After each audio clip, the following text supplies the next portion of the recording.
Welcome to our channel. Today we how to set up property tax deduction with Schedule A step by step clearly. Start by gathering all relevant documentation related to your property tax payments. Locate your property tax bill, which details the total amount you paid for the year.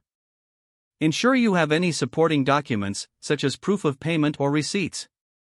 Next, obtain IRS Form 1040 and the Schedule A form needed for itemizing deductions.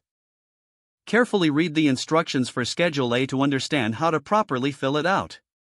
On Schedule A, find the section titled Taxes You Paid.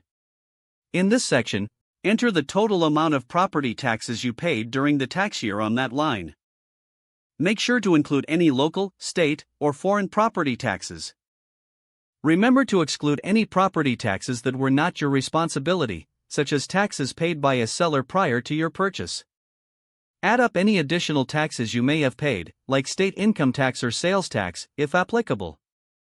Once you have filled out the property tax line, review your entries for accuracy. If necessary, consult the IRS guidelines for itemized deductions to ensure compliance.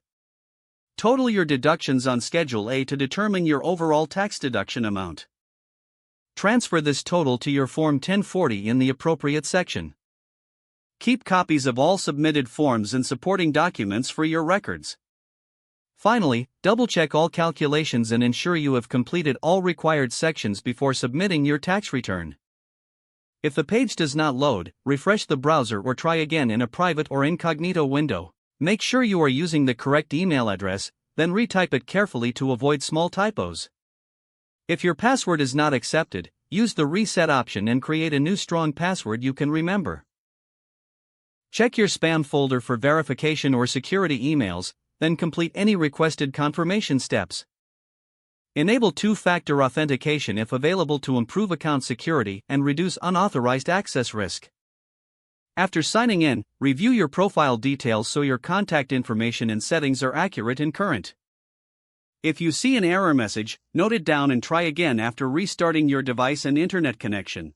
Log out when you finish, especially on shared devices, to keep your account and payment information secure. If the page does not load, refresh the browser or try again in a private or incognito window. Make sure you are using the correct email address, then retype it carefully to avoid small typos. If your password is not accepted, use the reset option and create a new strong password you can remember. Check your spam folder for verification or security emails, then complete any requested confirmation steps. Don't forget to like this video and subscribe to our channel for more step-by-step tech guides.